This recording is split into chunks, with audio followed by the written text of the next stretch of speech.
Hey, true believers. Chris Mack coming at you today with Astonishing X-Men number 4. And this is still probably one of my favorite books out of the whole series. It just, things kind of start to come to an end, which is the sad part. But I really enjoy the way this one's worked out with the action and the dialogue. And I really like that they bring Blink to the forefront of the story. So with that said, let's go ahead and jump into it. The print date on this was June 1995, yeah. And this is part 31 of the event that we're going over. And I love this splash page, how it just opens up with her screaming Holocaust, and she's standing there. Now, before we jump into any of what this means, let's talk about who made the book. This is Scott Liddell, plot and dialogue. Joe Maduria doing the pencils. Townsend and Minglam doing the inks.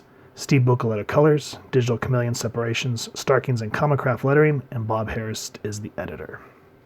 Now, this really kind of sums up Blink, and I like this because it says, as a child, Clarice Ferguson was considered almost pathologically shy. Clearly, that is no longer the case.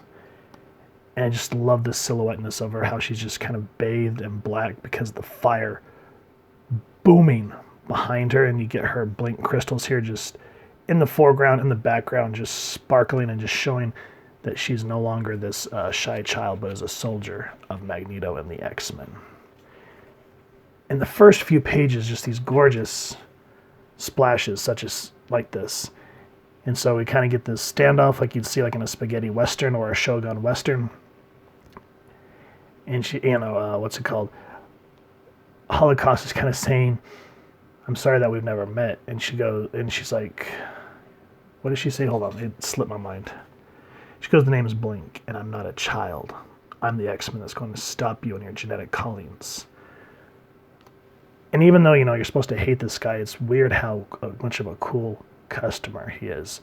Because he's saying, he's like, you don't understand, child. He's like, I know who you are. I know who all the genetic turncoats are. What I'm saying is it's a shame that we've never met before.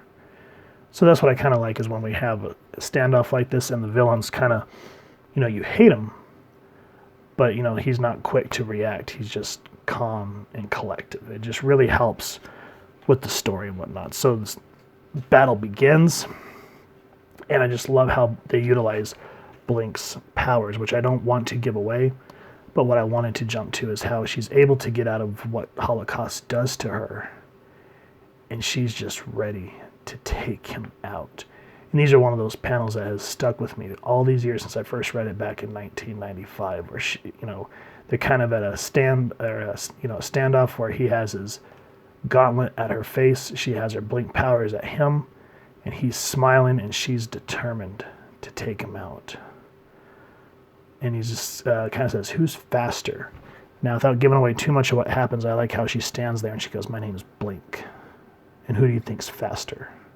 Half scan.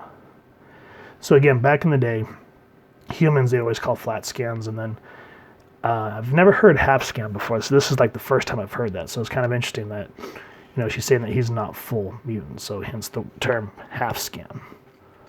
And then we kind of continue with the battle from the last issue, and I just love how everyone's going to town. It's a very well set up page. We got Wild Child there in the foreground. We got Rogue in the midground along with Beast. What's his name? Morph. And I just like how he's just, his metamorphosis powers are on full display here, taking out these infinite soldiers. And there's quips showing that, they all do care about each other.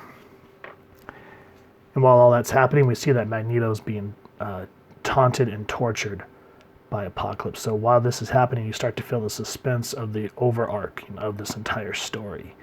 Now, if you're wondering how Magneto got captured, make sure to go back and read Amazing X-Men number 3, which I've done a review on, so I'll leave a card up here somewhere for you guys to click on once you're done with this one.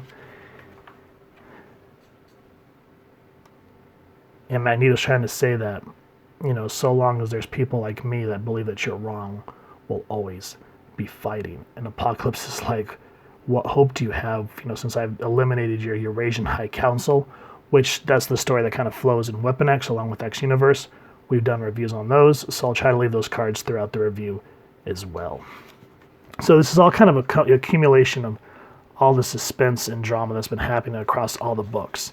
And again, this is what I really appreciate about the Age of Apocalypse and why I think it's still one of those long-standing events where instead of there being a main event book, that's like 1,600 issues, and then all these spin-offs, Marvel took their time, canceled all the books, and had their writers work on this. So, they did like Omega, which kind of set everything up, and then burst into all the different separate stories so you could read what you wanted.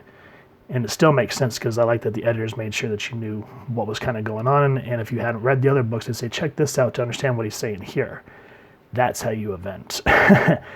But what I like here is Wild Child and Sunfire go to free all these humans that are going to be used as fodder for the Infinites because they're at that Infinite processing plant. And here, this is what I want to read for you guys because this was very touching. If y'all remember Shiro talking about how he doesn't understand why he was the last survivor of the Japan colonies and how he wished he would have died with everyone, and that's one of his deepest shames. It says here, 3 years ago, before this moment, Shiro Yoshida bore witness to the genocide of his native Japan. For years, he heard their screams pounding in his head, waking him each night. And he wondered why he was the only one spared. Why must he carry on without respite? And so as he breaks the fences of the culling pens, it says, today, staring into the faces of those he's rescued, he has his answer at long last. So that just kind of gives you a little bit of the chills because it brings Shiro's story full circle. And you see that he kind of has this catharsis moment that he's been able to help save all these people that would have been killed. So I appreciate that. Now after we kind of get that moment, we go back into just full tilt action and how everyone's trying to take out, Holocaust. And the art and the action are great. But I don't want to give it away. I want you guys to read this. But something happens to Rogue that kind of puts her out and and we get an actual tender moment with Morph. And he's like, oh man, you can't die. You just can't. And she opens her eye and we see Mommy. And so right there we see how Morph is able to kind of tug on Rogue's heartstrings to get her up and moving. So it's a very tender moment, and you see how much these teammates care about each other. And now we get past the ads. Holocaust says something that kind of sets Rogue off, and she's ready to just take him out. She goes, how much blood has to flow until y'all are satisfied? Y'all claim to be a mutant, to be proud of it. But the truth is, you're a monster. Now something happens because Rogue wants to follow Holocaust. He's able to escape. But there's a reason Iceman's here. And she says, I'd walk into hell if it meant saving my child, Bobby. Which is true for any parent. Being a new father, I understand this more than I did back in the day when I was a kid reading this. So you understand how much of a mama bear Rogue can be. And now, I do want to show the last page here because it harkens back to the cover. And she goes, the Age of Apocalypse will be over. And I like how Blink here is just like, and not a moment too soon if you ask me. Which he didn't. But if he did, that's what I would have said. But you didn't.